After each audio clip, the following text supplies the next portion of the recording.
Telangana cabinet కు election commission green signal. అత్యవసర విషయాలపై మాత్రమే చర్చించాలని కండిషన్.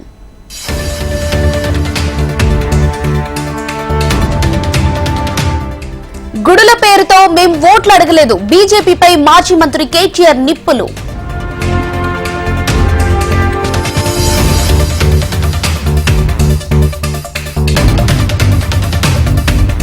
పాలేరులో పొంగులేటి పర్యటన.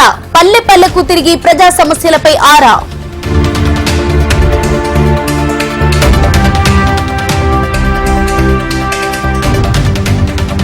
సుచిత్రలో మల్లారెడ్డిపై భూ కబ్జా ఆరోపణలు. ముగిసిన సర్వే నిరూపించాలని మల్లన్న సవాల్.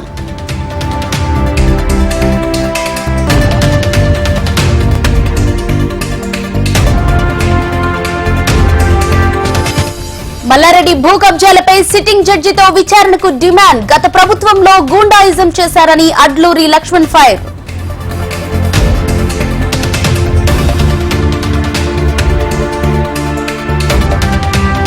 ఏపీలో దర్యాప్తు ముమ్మరం చేసిన సిట్ బృందాలు. రేపటికల్లా ప్రాథమిక నివేదిక సిద్ధం చేసే పనిలో అధికారులు.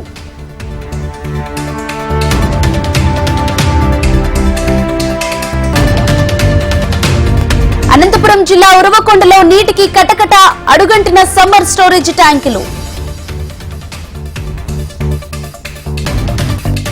సైబర్ మోసగాడి వలలో తెలంగాణ ఎమ్మెల్యే 3,60,000 రూపాయలు నొక్కేసిన నేరగాడు.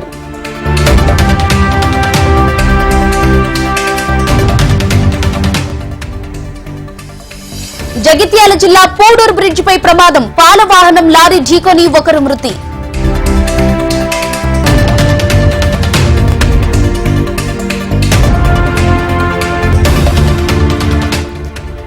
హైదరాబాద్ లో పలుచోట్ల మళ్లీ వర్షం. మరో 3 రోజుల పాటు వానలు పడే అవకాశం.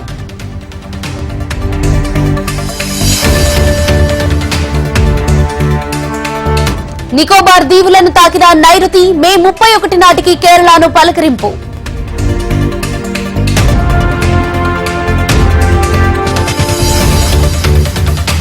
తెలుగు రాష్ట్రాల్లో ఖరీఫ్ సాగుకు రైతులు సన్నద్ధం.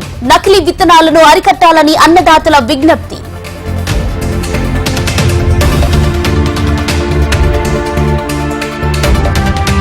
స్వాతి మలివాల్ పై దాడి కేసులో సీసీ ఫుటేజ్ స్వాధీనం. నిందితుడు దర్యాప్తునకు సహకరించడం లేదన్న ఢిల్లీ పోలీసులు.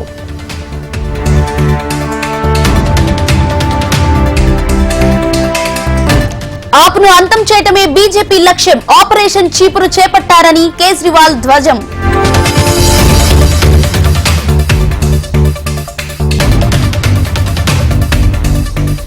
యూపీలోని ప్రయాగ్రాజ్ కాంగ్రెస్ సభలో గందరగోళం. స్టేజ్ పైకి దూసుకొచ్చిన కార్యకర్తలు. మధ్యలోనే వెళ్లిపోయిన రాహుల్, అఖిలేష్.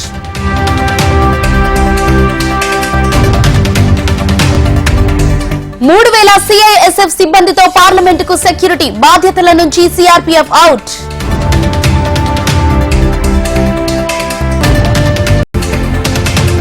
సింగపూర్ లో మళ్లీ కరోనా విజృంభణ. వారంలోనే 25,000 కేసులు నమోదు.